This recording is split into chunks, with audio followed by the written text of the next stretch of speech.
Boom. I just feel like quoting that the Godzilla movie. It's like the old one. Oh man, it's like Godzilla, where it's like the woman's like, "We're live in Madison Square Garden," and it's like the Madison Square Garden has been like overrun by all the like the baby Godzillas. Oh, the one from '98. Yeah, the first American one. Yeah, exactly. Yeah. That's what I just feel like whenever I push that live. I'm like, "We're live from Decisions World headquarters in Virginia Beach, Virginia. How was your Monday today?" All right, welcome everybody. I'll be your host for today, Jared. I'm on the training team. So if you have a question, I have no pre-subs. So if you have any questions, feel free to add it in the Q&A part, or you can add it in the webinar chat. I have both open, and I can answer your question verbally. And if it's something that I can demonstrate, I'll demonstrate that as well. So feel free to submit your questions. Go right ahead, Radley. I'm going to allow you to talk. You have the power, my friend. Hey, Jared.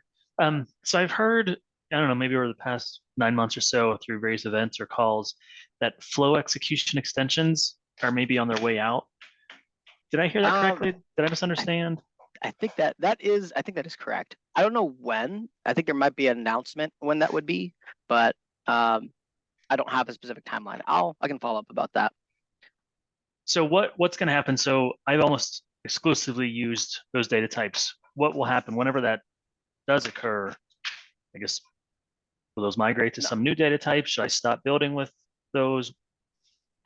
I don't know about existing data types, right? I don't think it's anything like there may have been hints of it where it will happen at some point in the future, Okay. but there's nothing like a detailed manifestation like, version 9 flow execution extensions are gone and here's the like there's no like specific path. So it's like an idea that internally we've talked about, but Okay. there's no like plan. If we do get to the point where we are going to take it out of a version, we'll have like usually in our docs we have like a doc like, hey, be aware if your projects have this is how you transition, or this is how decisions will convert if possible, but there's no detailed information on that level yet. Okay. All right, that's what I needed to know. Thank you. Mm-hmm. Yep. If you want to like, because you know it's going to happen, if you want in the future, you can start building your projects around case entities, because that's kind of where the direction of a lot of those process tracking projects will go to is utilizing the case entity. So. And I've started. So the reason I'm asking, it's like I said, I built almost exclusively with execution extensions. I started with a case entity on the latest thing that I'm building, and it seems to be quite different. So I'm just struggling a little bit with making that switch in my development process. Sure. Is that a fair statement, a fair conclusion? That it's difficult. I mean, if you get used, Or I that mean, I it's think different. well, yeah, I think it's just like with anything, right? If you're used to one Right. way and you go to a different way, there's going to be a little bit of a difference. But I could take time. Let me take time here. I think this is a great question. Let's go ahead as I'm looking for Godzilla -1. I don't know what I was typing, but anyway, I can just talk a little bit about like case entities and just how they work to kind of clear that up. So the reason why whenever we do like a process tracking project, we decide to utilize case entities over flow execution extensions is because it's very hard to decide when you want one flow to run over the other, right? If you have a project that's completely flow execution extensions, then it's very hard to like move that logic around. Maybe if you want it to go to a different state and skip a certain set of logic, it's very hard to do that in flow execution extensions. So what I'm going to do here, let me just make I think I have a tiny project that I built. Oh, cool. I have a case. So when you build a case entity, one of the cool things is you get this case editor. Let me go to that. And so instead of building your states, kind of like adding the set state step throughout the flow execution, what you can do is you can define your states in the case entity. And the reason why this is helpful is when you define your states in the case entity, you have different activities that you can add called user actions or trigger flows. So depending on the state that your record is in, your case entity or your process folder record, you will have different user actions. You can have different triggers that will automatically run when it goes into that state.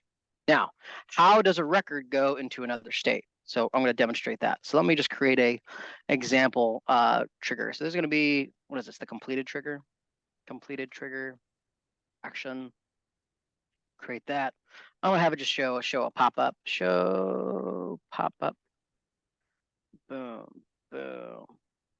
And we'll specify the user. I'm just going to pick admin so it doesn't switch user context from me. And we could say, hey, I am completed. We did it. Yay. We did yay.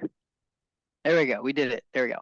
So now, whenever I have a record, how case entities work is if I create, I think this is the one that I have for it. Yes, haha.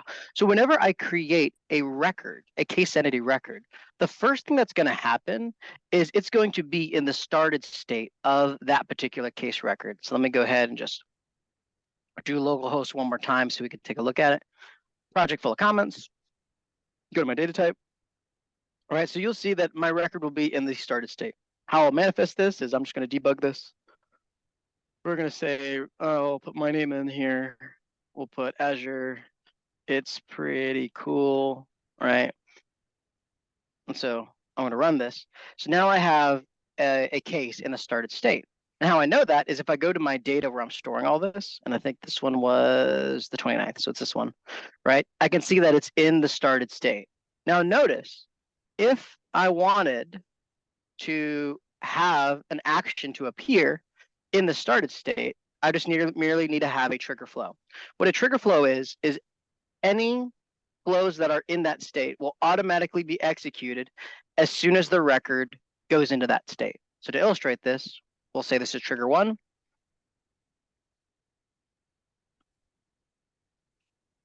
Show pop-up, make it really simple. Dun, dun. Subject, we'll say this is trigger 1. And then specify the user, admin, boom, got it. And we'll say this is trigger 1. Close and save. And we'll just add one more just so you can see that. We'll say this is trigger 2. All right. Show pop up. Boom. So now what you'll see is when I create a new record, it will run these two trigger flows in sequential order from top to bottom. I don't think there's a way to switch the order of it. There might be. Actually, I think you can like swap it, but you can't switch like the execution order from going like down to up or down. It's just, you know, from top to bottom. Trigger 2 and specify user. Cool. All right. So now I'm just going to create a couple more. Oh, I already have it open. Silly me. All right. We're going to start a new session. Start. You do test 2, 3, 4. Raspberry Pi, Chisholm text, I'll run it. And you'll see that as soon as it runs, right, it's in the started state. So I have trigger 1 and trigger 2. Both of those trigger flows ran because it automatically went in that state, right? And so that's one of the advantages that case entities have is you can tell it to go to different states and skip logic. So what I mean by that is, let's say I don't want it to be in the started state. I actually want it to change states. I want it to skip the logic that's in between I want to skip the logic that's in between the pending review. I don't need a pending review. I want to skip it and go automatically to completed.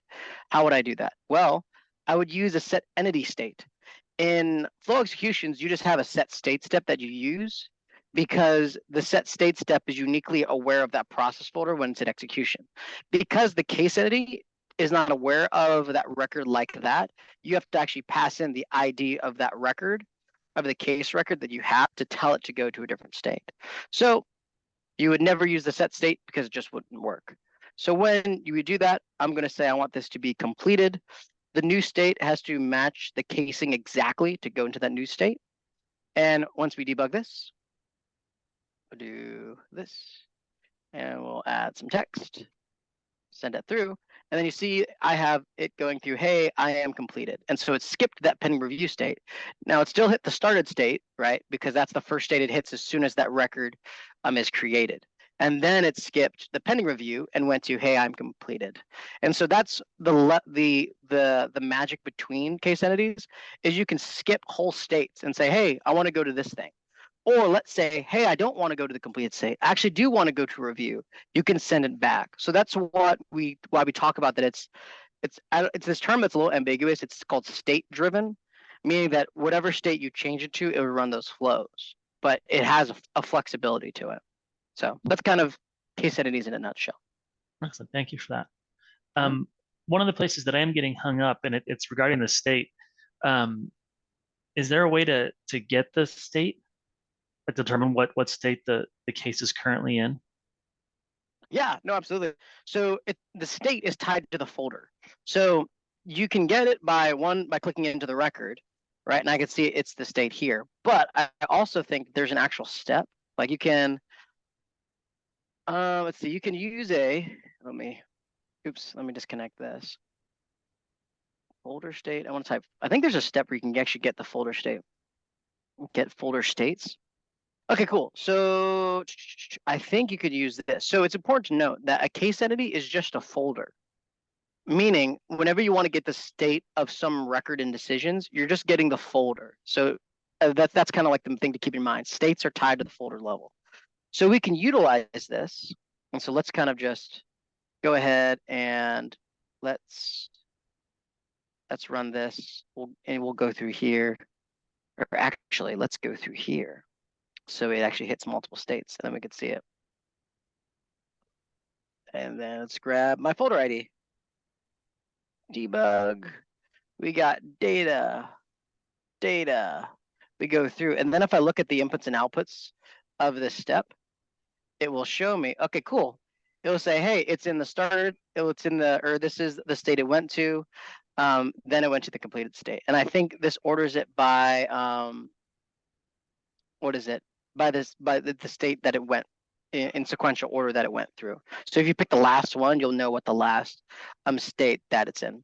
So last state is current state. Yeah, I believe so. If not, let me state completed. I want to see, because I know I had pending. I just want to make sure I'm right. Did it go to the state? Patient state, false. Like there's other ones too. Another way you can do this, if that step doesn't get accurate information, because it looks like it just pulls all the states that the case entity has, you can also say, hey, I want to grab, instead of choosing your case entity type, you could choose the folder data structure and decisions. And then what you can do is you can filter by that ID. So let me grab that folder ID. Folder ID, perfect. And let me just grab that folder ID real quick. Manage, get technology case ID. And constant, boom. And then let's debug this. Oh, darn it. I don't need this form. I'm going to skip it. Boop. Skipped. Aha. And then we can get all that information, and then we can find the state property here. Boom, completed. Nice. So you can do that electronically with the fetch entity step as well. Excellent. Very good. Thank you. My pleasure. All right, I'm going to go. We got a QA question. All right, Robert Sharp. I have a project that loops through items for a validation check, and among other things. These steps can take 10 to 20 seconds per item, so I'm trying to run them through for each step, or run flows for lists. However, I'm sure oh my goodness, reading. I can do it, Jared. So I'm trying to run them through a for each or run flow for list steps. However, I'm unsure how to get a combined list output that the project can still read, so all items are shown. I'm gonna unmute you, Robert, so you can give some more context. So you're trying, is it like you have some type of like flow structure? You're trying to output this data in like a certain way, or? So we have there's a data repeater within a form. Okay. And so when users submit the form, it goes through certain validations to make sure all the data that's in there it checks all their validation checks. And so there's quite a few. It just right now, I think I misspoke with just for each. I meant more a branch for each. Branch for each. And so okay. At the end, it goes through one by one. And so if there's any validation errors, it adds them all to a list. And then at the very end, it takes that list and applies various form validations to anything that's broken. With Oh, so you're in a data repeater and doing an active form flow? Yes. Okay, got you. Oh, okay. Okay, I'm with you now. Keep So going. the question is how, with the branching steps, when we merge them back together, Mm. does it automatically, like, if inside the branch it adds an item to a list, once all the branches get merged back together, would it automatically combine that list into one list, or does it only save like one of the branches? Yeah, it wouldn't combine it wouldn't combine any list. So you'd have to use some type of combining operator inside of it, whether it be Mhm. like add items to list or something like that to get like that list of validations that you want to apply. Yeah, so The branch, if I yeah, go ahead. if I create the list outside, like before the branch, Mhm. but then inside the branch just add to that list, even though they're all separated and adding technically to separate lists, it still would, they wouldn't like override each other at the end. Well, and that's no. So that could happen. So the branch Okay. merge is not meant to do validations. The only Yeah. context for a branch and merge is for assignment. So like static Mhm. assignment. So I want to send an assignment to me, an assignment to Will, Yeah. and when I complete my assignment, it will wait until Will completes his, and then it will go through. So I think in this context, you would abandon that design pattern because that would be very inefficient for form. Okay.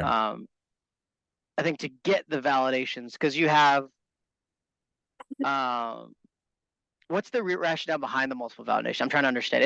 Is the default ones not sufficient enough, or is there certain data that's like that would catch it? They're sales orders, so it's Uh, just they have to make sure, like, if a sales rep is putting in something, that they don't put over a certain number of cases, or then it goes in and we interact with SAP, so it has to check to make sure it's not over a certain volume size, or that it doesn't go over the budget for that certain supplier. So okay.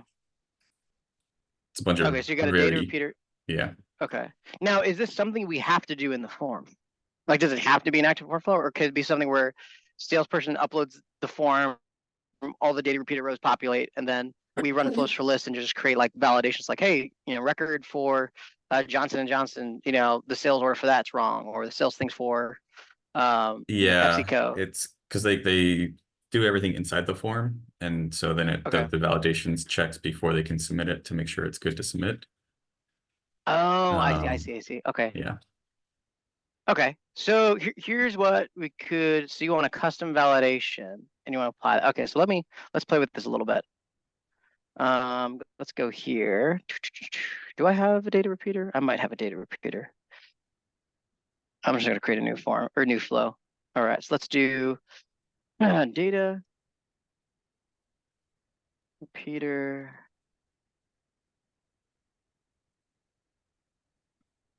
Validations. All right, so show form, and yes, I misspelled validations. Show form. Bum bum bum bum. Big data. A thing. Haha. I do have one. Fetch list comments. Okay, perfect. So now, all right. So now what I'm going to do, fetch entities. All right. Well, all I'm doing right now is I'm just setting up an example because I have a data repeater already set up. And so let's see if I can create some rules. So I want the comment data structure. I don't want every comment in the system. I kind of just want a couple. So let me go into my recents. We'll go to data. Why not? Well, let's make sure it's the same one because I name them all data. Yes, it's that. So now I'm going to pass that list of entity results here. Boom. So now I should have a data repeater, debug this. Boom. We got lots of comments. Okay, cool, cool, cool. So we got all that stuff. Now, if I'm trying to make something here, what we want to do, let me move this up. Move this up.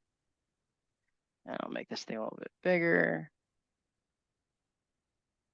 This is going to be an interesting use case. So we will have an active form flow.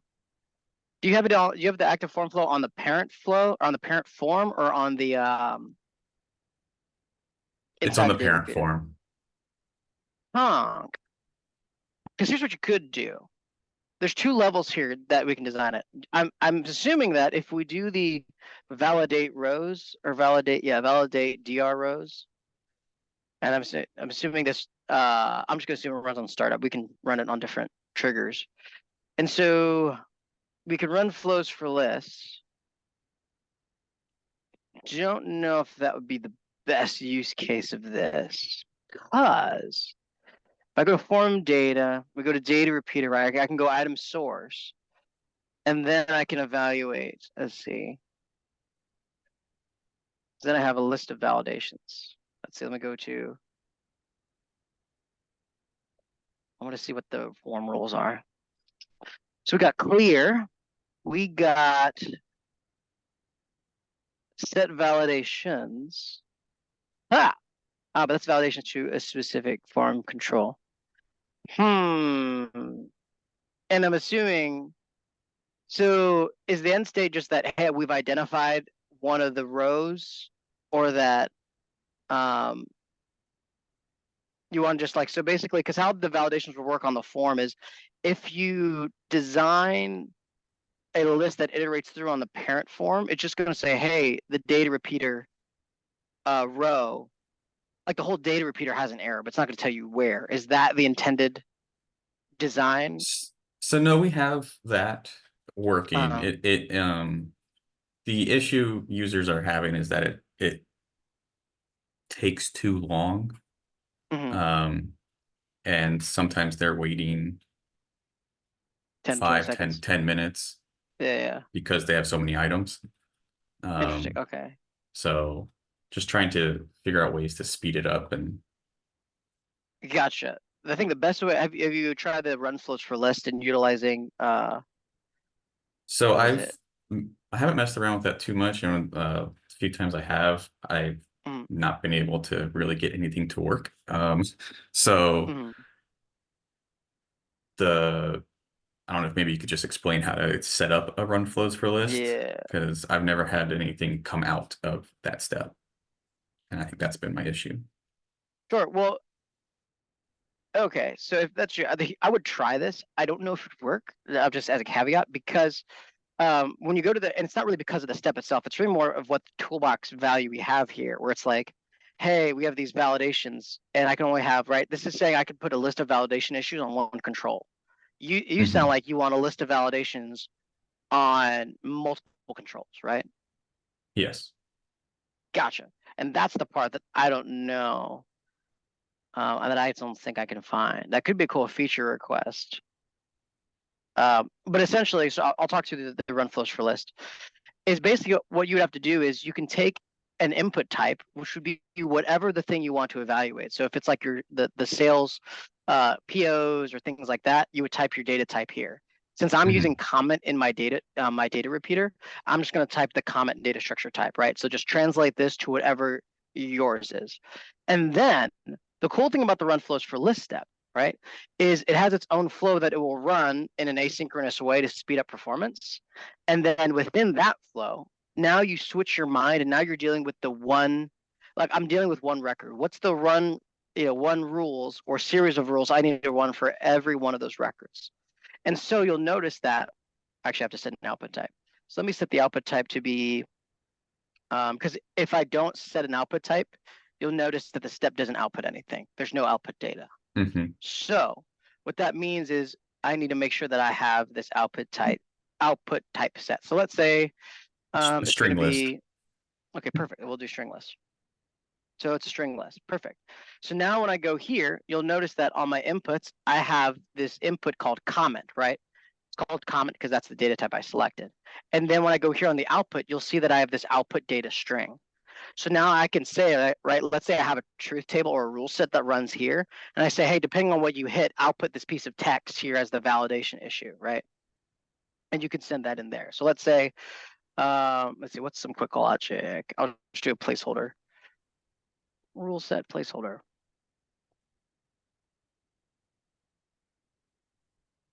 Oh, is it? I think it's the space. Is it not?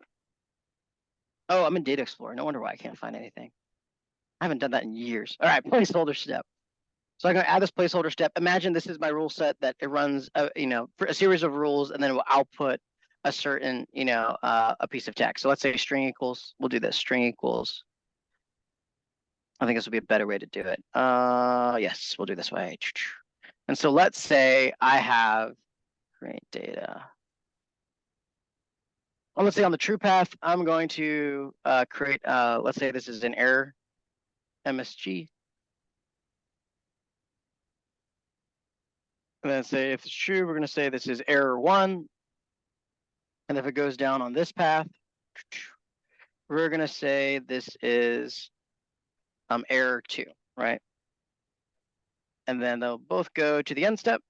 And I'm going to select from flow. Since they're both outputting the same variable, error MSG, I can easily just select from flow on the end step. And then I can, go run it.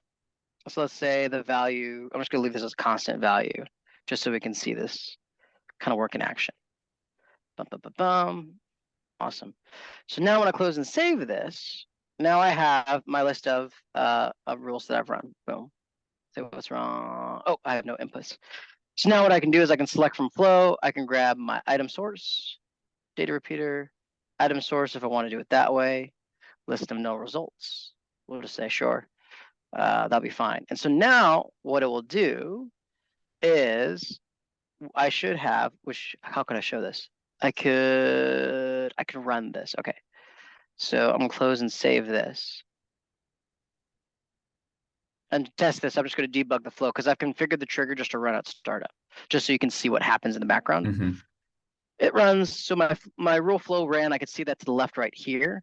And then I can look at the inputs and outputs. Or let's just look at the output data because now you'll be able to see, right? So now it says a list of error 2, right? I didn't dynamically generate a category switch. If I had said like get random number, then you would see like a mix of error 1s and error 2s, right? But that's kind of how that works. And then you can just set this validation message on that data repeater form control and just say, hey, let me get, I guess the sales ID plus the message, hey, sales ID 1, this is the error. Sales ID 3, that's the error. And then people can fix it, on the fly there. Okay, so right now it's going through, it's just using a standard for each loop.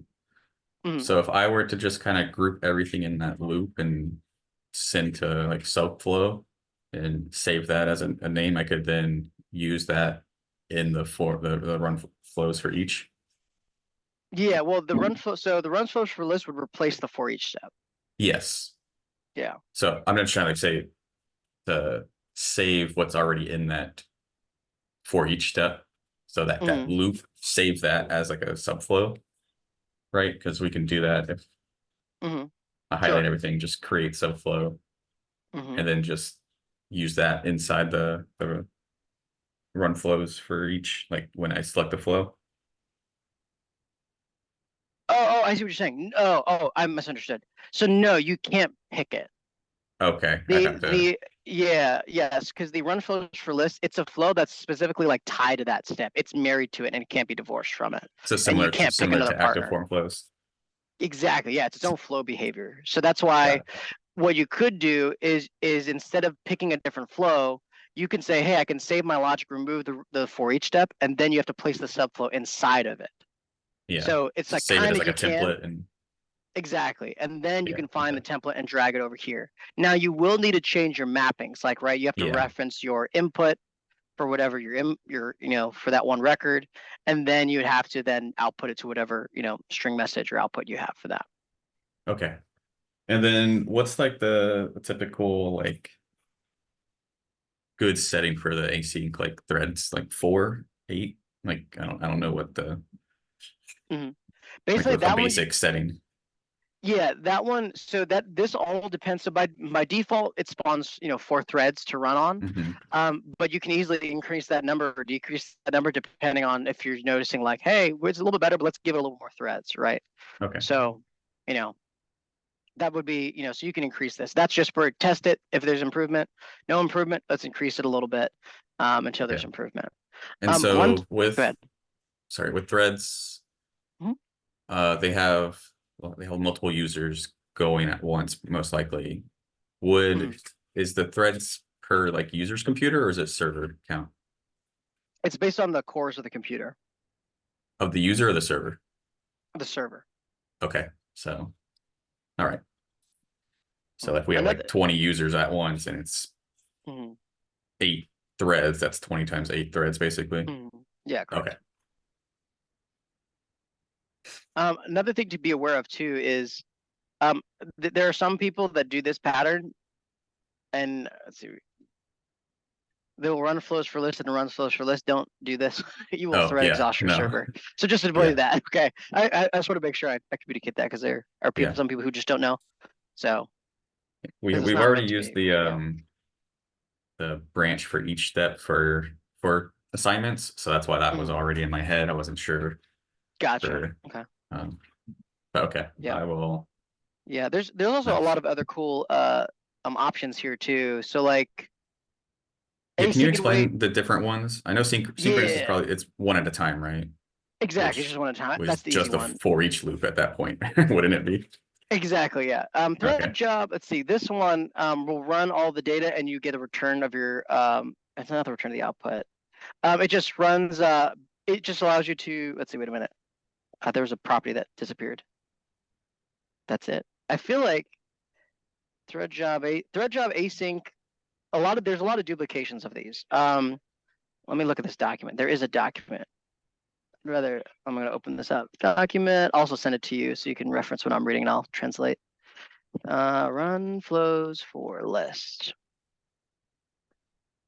Multi-thread flow design, understand processes. There is a run flows for list. Come on. Okay, well, I'm gonna explain the ones that I know.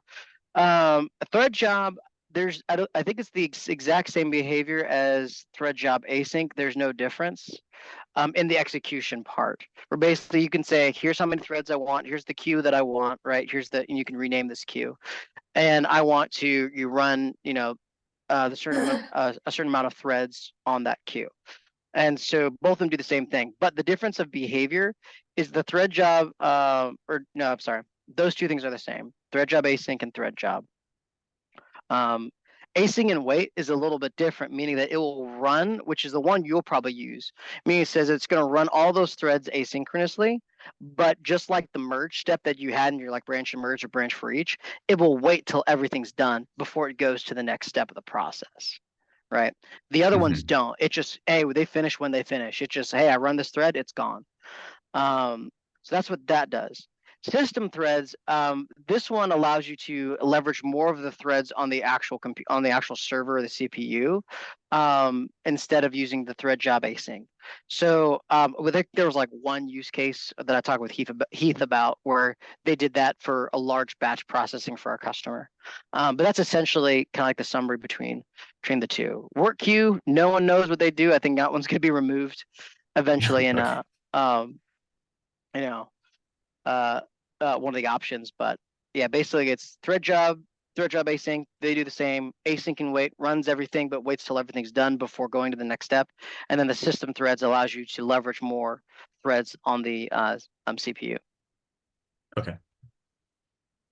All right. I think that answers most of my questions. And then I just had a follow-up question with the previous Sure. persons. So with the entity case entities, we are also starting to try to switch to using them. Yeah. And so I've gone through and created some dummy test cases, with the, what is it? The get state. I think you can probably get that with the step from the user defined types, right? If you just use a get on your case entity type. Yes. Oh, Would get that the ID work? from that way. Yep, that would work Yeah. as well. Okay. Yeah. Because that would, you'd set it up as like a user action, probably. Yep. No, definitely. But no, I've definitely been trying to learn those as well. So that was helpful when you Awesome. went with that question. So Good. No, I'm glad. okay. All right. All right, All I'll right, move thank on you. to the next question. My pleasure. All right. Manal asked, quick question. Where does the attachment actually get saved? In the SQL database or the file storage on the web server? Thank you. So Manual, it really depends. It depends on two things on how you're storing it. So there's a couple of different storage data types that we have in decisions. We have, I'm just gonna create a new flow. We have, let's see, storage types in deck. We have a couple of different types. So I'm gonna use a create data step to illustrate this. So we have file data. Boom, we have a document.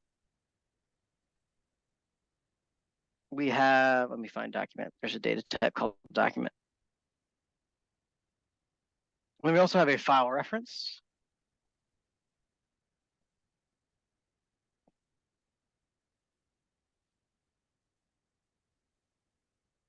And boom, all right, so now we got all those three defined in here. Okay, cool.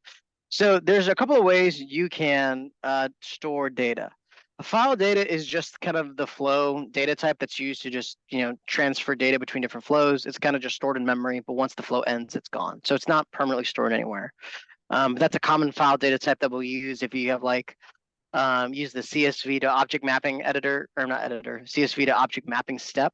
Its input is file data. So you can take in some file data and then iterate through it, change it into a flow structure.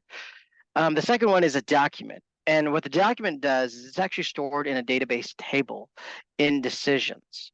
So the document, I'm going to open up my query editor so you can see it. Query editor in decisions. I think it's like select asterisk from DBO dot document. I think that's what it's called. Let me actually type in the O. And boom, right? And so it actually stores it in a database row and stores the file data in one of the properties here. So that's one way you can do it. If you store your data that way as a document, then it will be in the database table. However, the thing that you have to be aware of is if you have really large documents or really large files like gigs and terabytes of files, you don't really want to shove that into a database table because it won't be performant. So what we do then in that environment is we utilize the file reference. So I'm going to go back here. The file reference is the data type that will store your file and say, hey, we're going to put it in an entity that lives in decisions, but then we're going to take the file data and put it on the actual server file system over here. And whenever you run your flow, it will hit that step and that file reference entity has the location of the path and file storage. Or let's say if you're in a clustered environment, you've changed that to a network attached storage or some other network drive, then it will go to that location where the default is file storage, grab I think it's called like a dot connected file, grab the associated dot connected file to the file reference entity, and then pull the file back in. That's the way we recommend for like large files because you're utilizing the file system to store those large files, which is what it's used for. So, but that brings us to a question though, right? So now we understand the concept, but what are the steps we utilize for file data, document, and file reference, right? Well, we're already talked about document, file data is not really stored anywhere. So there's no, there's steps you can use to manipulate it or get it, but you can't really use it for storage. So I'm just going to skip that one and just talk about the document and file reference. So steps for the document and file reference, where do you find those? So if you're utilizing the document way to store things, in integration internal services, there is a document service. Let's see, document. It is alphabetized. Document service right here. And so over here, when you look at it, you can say, hey, I want to add a document. And then you can delete your documents, you can get all your documents. There's a lot of different steps here to get documents. Now, here's the thing. A lot of times, if I create a show form step, right? Excuse me. And if let me just create a really quick form here. Create show, or this is file upload form. Boom. And then I do a file, sure. Is there a file? I wanted the upload area. Upload area. File upload area. Multiple file upload. I guess it's this one. Yeah, it's that one. All right, cool. We'll place it there. Ah! No. Down. There we go. Perfect. And we'll say this is files, is what I'll call this. You can increase the max file size of the file, so I'll just make this 4096. And let me add a button. And I can say upload. Perfect. All right, cool. So now what happens is I have my upload, and the output of this is just a list of file data. So here's where kind of like the rubber meets the road when you're trying to utilize this step. You're always, whenever you upload documents from at least utilizing the upload controls and decisions on the forms, you're always going to get file data. So that means if you want to transfer that file data to a storable format, you're going to have to either convert it into a file reference, or you have to change that into a document, one of the two. Let's do the document way. And I'm actually going to go over here, and I'm actually going to create a new folder, and I'm going to say this is, we'll create a folder. I'm just going to say house document document house, if I can spell. We'll add this as a root folder. Oops, just a normal folder will do. Create folder. And then we're going to say this is house file reference, so we can see what both of them look like. So now when I add this and I create this, so I have these two, they're just normal folders. I'm just using them as just a storage mechanism to place, my stuff in like a box, right? Okay, we get that. So now I'm going to go back. So let's say there's some files I want to upload that I want to manifest themselves or make sure they're stored in my process, right? I can pick my folder ID. In this case, I'll have to actually manually get it, which I can get from here by right-clicking my folder, manage, and get folder ID, copy text, and I can put it here. We can also make this dynamic if we need to. And then over here we have title, description, and file. So what I'm going to do is on this, I'm going to build data. And notice I have to give it a title, description, and notice now I see my file as file data. So I can give it a title and say, hey, and this could be dynamic. I'm just using constant for sake of demonstration. And I'll say this is my document. I'm going to call this my document. Description, this is a document test. Awesome. So now I'm going to debug my flow. I have a file upload area, and and we're going to drag. Let me grab, let's see, what's the notepad that I want? Sure, we'll do this log search. I'll put this there. So now when I upload this, oh, I got an error. What's the error? Error calling method document. Abstract. Is it the user context? Oh, that's funny. I didn't add in the file data. So you have to make sure you map everything. So I'm going to select from flow. I'm going to grab the first file because I'm only uploading one at a time. I'm going to debug. Let me add this document. Let's see. Or let's do IIS log text. Boom. Now I've added my document, and then when I go into the document house, you can see my document lives there. I can download, do whatever I want to it. All right. So that's how documents live inside of decisions. Now, but what about if I want to add a file reference? File reference is a little different. File reference, what you have to do is you will need to use a step called load from file data. This is the step that you'll have to search for. And all it does is it converts file data into a file reference. And then what you can utilize, I think it's, you'll have to also go into integration, internal services, and the file reference service, integration, internal services. And then if we go to the file reference service, and there is a create entity from file reference. And so it's very similar to the add document step. But now, since I used load from file data to convert, so let me go ahead and select from flow, convert my file data into a file reference. So boom, this will get converted to this. Then I can select from flow on the reference, grab my load from file data output. And then what I can do is then I can also grab the folder ID in my house of file reference, get my folder ID, and then I can paste that here. And then I can display this. Let's grab log search. We'll grab this one.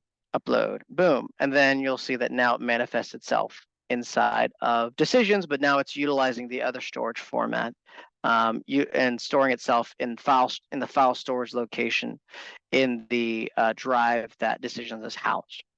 So that's what's happening there. So that's the kind of the long story short with where do attachments that get saved in decisions, where do they go? Well, it all depends on where you tell it to go to. Alrighty. Let's see. Any other question? Let's see. Robert asks, could a click and drag feature be expanded? Form controls be something? It gets tedious. Yes. Oh, yes. Oh, absolutely. I don't know. I'm going to ask the team about that. I think that feature has been asked a lot because I agree with you. It is very arduous just to like left click several times. And even a lot of new users in decisions, they're in the habit of they left click, hold, and drag, and they think that's how the interface works, but it unfortunately doesn't.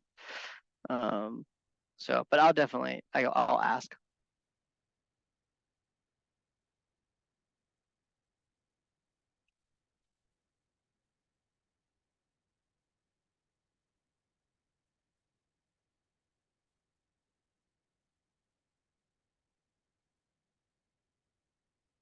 Controls to cover more form real estate instead of single clicking a million times. Question mark. Google. Let's see, what was the question that is being answered right now? Oh, I was answering Robert's question about the click and drag feature, and then I was also answering Manel's question over where documents or files get stored after we upload. All right, Shane, you got a question? You can talk. Floor is yours, Hi. my friend. Hi, Hey. sorry. I was listening on the on I guess Manal's question. Mhm. And I was a little confused as far as where the um stuff for file reference would have been stored again. That part I kind of went a little bit over my head. I apologize. Oh, no worries. So so if it's file reference, it's in a folder on the server. So for example, right, Mm-hmm. it will live. So this is my computer. It will live if I go to decisions, program files, decisions, file storage. That's where the connected files live here. So Oh, if I wait, go here, let's see. So so it would have been the program. So it would be the actual, I guess, program files of decisions itself. If yep. So huh. but you have to understand it's not the entire file, right? So the file reference entity, think of it as like it's like two, pi halves, right? So it's like two pi halves, right?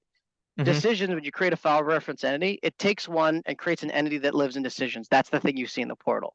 So that one is this right here. So it says, hey, you have this log txt text. It lives in the portal, right? But Mm-hmm. then to save on storage capacity, it takes the data of the file and stores it as a dot connected, which is what you see. Why is it full screen? What? Go back. Where's my? But there it is. And that's what you see here, the dot connected file. So that's why whenever you fetch that file references from a folder, so if I Mm-hmm. fetch that log txt in a process, what decisions does is it takes that file reference entity, it gets the reference to the data, then it comes back and then it loads it to you to a form or whatever you want it. So it makes an entity on decisions itself, and that entity has a reference, I guess, ID, and that reference ID basically points to a dot connected folder Mhm. in the, I guess, File system. actual file system. Yeah, correct. Okay. Exactly. And for documents, you said let's see, I tried taking as many notes as I could. For the documents, you said that let's see, they're stored in the database table. Exactly. So from dbo.document, they're all stored here. So to kind of help you, I think this will help clear it up. So if I want to show you, obviously we can see that I have this document here, But let's say, just so it cements in the mind that, hey, we have this in a table, I can query and say where document underscore ID equals this. And then I'm only going to get, boom, see, there's my document living, boom, Hmm. in a database row. That is the difference between the two. And you wouldn't have something that you wouldn't have like a rather large file here, I would imagine. Correct. Yeah, we Eh. would, because it serializes all that file data and shoves it in this row. And so if you have a large file, it's just not as performant. I see. And okay, so document you would have your document ID that's stored in a database table. While file reference you will have the actual file. Okay, you wouldn't the one that is on decisions, that's not your actual file, right? That's just an entity for the file, right? So this one right here. When you're doing it, I guess file reference, it's the entity for the file, right? That's on decisions. It's not the actual file. It's not the actual data of the file itself. It's just Correct. Yeah, the ND lives in decisions. Yeah. okay, I see. And then Yeah. the reason why we didn't go over file data was because file data is not necessarily stored, right? When you do file It's not, data. yeah. Correct. It's not stored anywhere. That's why we have to convert into a stored format. Okay, I see. Mhm. Yeah, I think that answered my question then about that. Thank you so much. Yeah, my pleasure. All right. Any other questions?